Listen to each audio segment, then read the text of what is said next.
pense qu'on est tous autant déçus d'avoir vu ce match contre Cadiz, Barça-Cadiz, le nul. Franchement, moi je suis au Canada, je me suis réveillé à 8h, 7h30 même pour pouvoir suivre ce match. Franchement, je suis dégoûté, je sais pas. Directement au générique et je vous présente mon débrief dans la suite. C'est parti. I never made it, but I know what it takes. I'm motivated by a mix of emotion. Got my statement, and I'm reading it slow so I can understand it fully. Appreciate my standing, go out of this world and right on time. Oh, salut les gars, j'espère que vous allez bien. Moi franchement je suis un peu dégoûté, franchement dégoûté même, surtout après la défaite 4-1 contre le PSG. J'attendais vraiment beaucoup de ce match, surtout qu'il était encore à domicile et là je vois une prestation à demi-teinte, franchement presque terne, parce qu'on ne peut pas dire qu'on a dominé le match et tout, et que l'équipe a mal joué et tout, parce qu'en fait c'était leur plan de jeu. Moi ça ne tient pas la route. Je me dis que Busquets il était à l'aise aujourd'hui, moi franchement je sais pas, il était trop à l'aise, ça l'a permis de faire ces trucs. Donc franchement pour moi, la possession et tout ce qui en découle, les occasions, pour moi c'était vraiment anecdotique. On marque sur un penalty d'abord, ça va, le penalty c'est vraiment une faute et tout.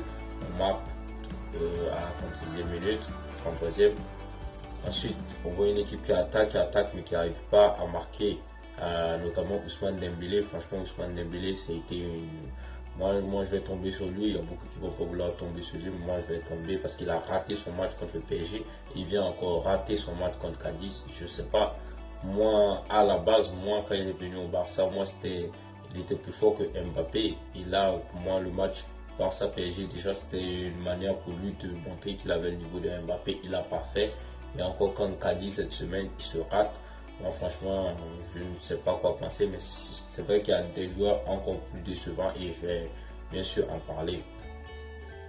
Je vais faire un petit top 3. Je compte faire un petit top 3 des joueurs qui m'ont déçu, et je voulais faire un top 3 aussi des joueurs qui m'ont plu, mais franchement je n'en vois pas beaucoup et on va peut-être deux. On va commencer d'abord par le top 3 de ceux qui m'ont plu. Ensuite on va finir par ceux qui m'ont déplu. Je pense que c'est mieux. Oui, je crois que c'est mieux. Donc pour commencer avec le top 3 de ceux qui m'ont plu, on va commencer avec Messi. Messi qui a fait du Messi comme d'habitude, il a délivré des passes, mais ses coéquipiers, notamment Griezmann, n'a jamais été capable de mettre. Je pense surtout à l'occasion en première mi-temps où selon moi il doit claquer ce but, il doit claquer le 2-0 qui nous aurait sûrement mis à l'abri dans ce match. Même s'il finit en 2-1, ce serait pénible, mais bon, ça aurait été beaucoup mieux que ce match 1-1 qu'on a livré aujourd'hui. Et pour moi Messi c'était l'homme du match, un peu comme d'habitude, mais ses coéquipiers n'ont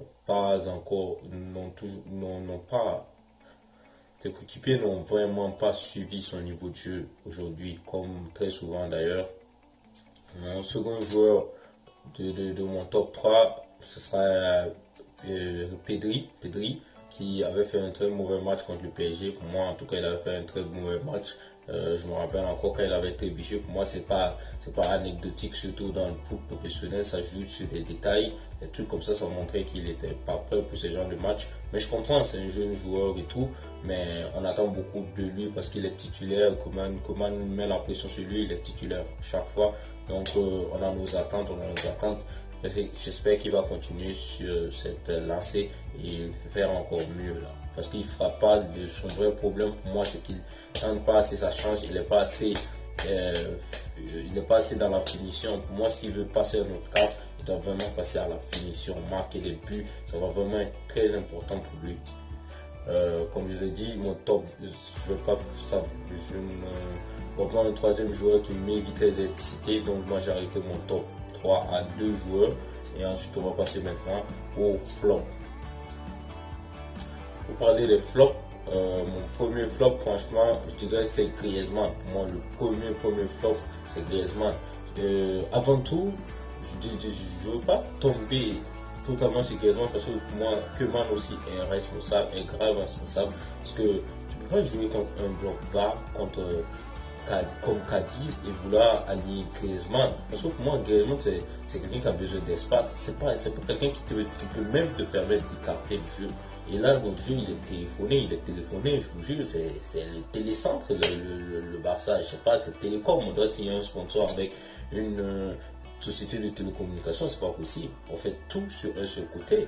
Ça se fait pas. J'ai jamais vu une équipe aussi téléphonique. On sait tout ce qui va se passer devant nos écrans. J'en parle pas alors de professionnels comme Cadiz, comme d'autres équipes qui étudient le Barça pour les jouer, pour prendre des points, pour être les meilleurs chaque fois qu'ils les affrontent.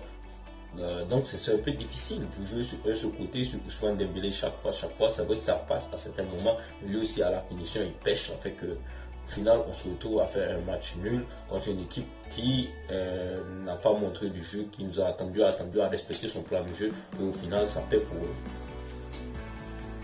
eux. En numéro 2, je mettrais Ronald Koeman. Franchement. J'ai mis Griezmann en premier parce que lui, pour moi, c'est un top player. Il ne doit pas manquer ce genre d'occasion. Mais avant Griezmann, il faut penser à l'entraîneur qui nous a mis le même 11 exactement que celui qui a perdu contre le PSG. C'est-à-dire qu'aucun joueur n'est reprochable. Pour moi, c'est ce que ça veut dire ça. Ça veut dire que la défaite, il n'y a aucun joueur qui veut punir, il n'y a aucun joueur qui méritait d'être puni selon lui. Donc pour lui, chacun avait un certain niveau et ils ont perdu parce que sur des détails. Alors pour moi, c'était clairement pas des détails. Franchement, moi, Busquets et Griezmann, surtout dans l'attitude de Griezmann au match dernier, pour moi, il devait débuter au moins sur le banc. Il devait débuter pour moi sur le banc avec Trincao, comme je l'avais dit dans mon avant-match.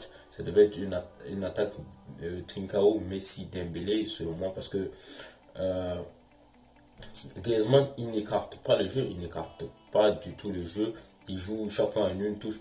Ça marche contre des équipes qui attaquent. Mais contre un bloc bas qu'il faut écarter, Griezmann, il fait rien. Il fait pas, je ne le vois jamais faire de dribble. Jamais.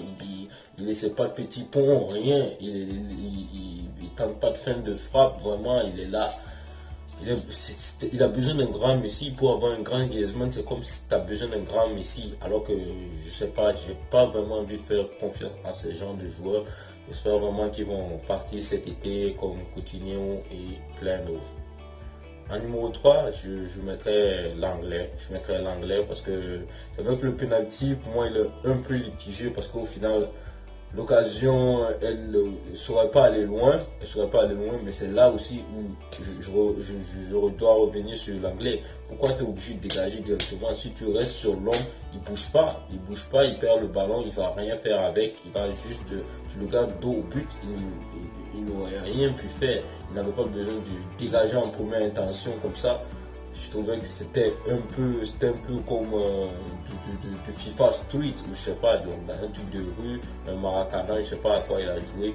Voilà, ça finit par un penalty. Et malheureusement, Ter Stegen qui n'arrête pas 1-1. Ce qu'on peut retenir finalement de ce match, c'est que le Barça perd encore des points.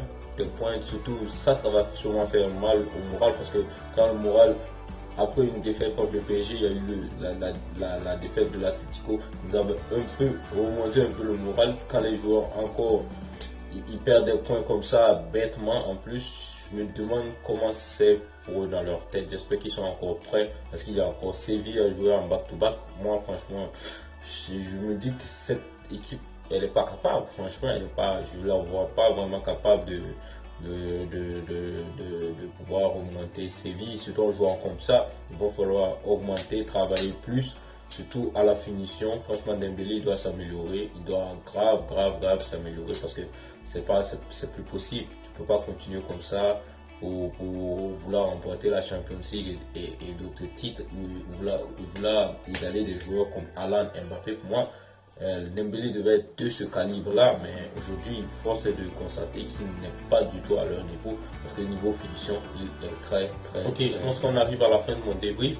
On se retrouve prochainement pour l'avant-match je ne me rappelle pas exactement de quel match, parce que actuellement j'ai vraiment mal à la tête, il faut que je rentre me coucher, parce que je vais rester éveillé un peu. Comme je l'ai dit, moi je suis dans le Québec, donc je me suis réveillé à 8 h du matin pour regarder le match, un match décevant.